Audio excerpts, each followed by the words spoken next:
ప్రిపోజిషన్స్లో next disguised prepositions. Disguised prepositions అంటే ఒక సెంటెన్స్లో ఒక ప్రిపోజిషన్ ఉపయోగించాల్సి వచ్చినప్పుడు ఆ ప్రిపోజిషన్ని సూచించే ఒక సింగిల్ లెటర్ని ఉపయోగిస్తాం. అంటే ఒక ప్రిపోజిషన్ పూర్తిగా రాయకుండా ఆ ప్రిపోజిషన్ని మెన్షన్ చేసే సూచించే ఒక సింగిల్ లెటర్ని ఉపయోగిస్తాం. ఏ, ఓ అనే అక్షరాలని కొన్ని ప్రిపోజిషన్స్ని సూచించేందుకు ఉపయోగిస్తాము. ఈ విధంగా ఉపయోగించినప్పుడు వాటిని డిస్గైజ్డ్ ప్రిపోజిషన్స్ అని అంటాము. I go to temple twice A day అంటే ఇక్కడ ఏ డే అంటే ఒక రోజు అని కాదు, ఆన్ ఏ డే, ఒక రోజులో 2 సార్లు గుడికి వెళ్తాను. ఇక్కడ ఆన్ అనే ప్రిపోజిషన్కి సూచించేందుకు ఏ అనే అక్షరాన్ని ఉపయోగించాము. ఈ ఏని ఇక్కడ డిస్గైజ్డ్ ప్రిపోజిషన్ అంటాము.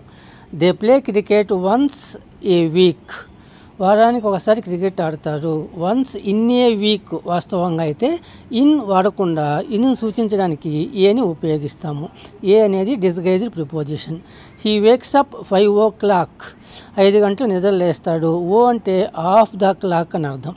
ఆఫ్ను సూచించేందుకు ఇక్కడ ఓ అనే అక్షరాన్ని ఉపయోగిస్తాం. ఇట్లా ప్రిపోజిషన్స్ని సూచించడానికి ఉపయోగించే ఏ, ఓ అనే అక్షరాలను ఈ సందర్భాలలో డిస్గైజ్డ్ ప్రిపోజిషన్స్ అని పిలుస్తాము. Detached prepositions. కొన్ని ప్రిపోజిషన్స్ని కొన్ని సందర్భాలలో ఎండ్ ఆఫ్ ద సెంటెన్స్ ఉపయోగిస్తాము. అప్పుడు ఆ ప్రిపోజిషన్స్ని డిటాచ్డ్ ప్రిపోజిషన్స్ అని పిలుస్తాము. For, in, about, with, from, at ఇట్లాంటి ప్రిపోజిషన్స్ని అవసరాన్ని బట్టి సెంటెన్స్ ఎండింగ్లో ఉపయోగిస్తాము. అప్పుడు ఉపయోగించినప్పుడు వాటిని డిటాచ్డ్ ప్రిపోజిషన్స్ అంటాం. Where are you coming from, ఎక్కడి నుంచి వస్తున్నావు, ఫ్రమ్ అనే ప్రిపోజిషన్ వాక్యం చివరిలో ఉంది. What are you looking for, దేని కొరకు వెతుకుతున్నావు, for. She is the woman I came with, ఈమె నేను ఎవరితో వచ్చానో ఆమె ఈమె, with. Which office you are working in, ఏ ఆఫీస్లో పనిచేస్తున్నావు, in. This is the book I told you about, ఇది బుక్ నేను దేని గురించి అయితే నీకు చెప్పానో అదే ఈ బుక్ అని.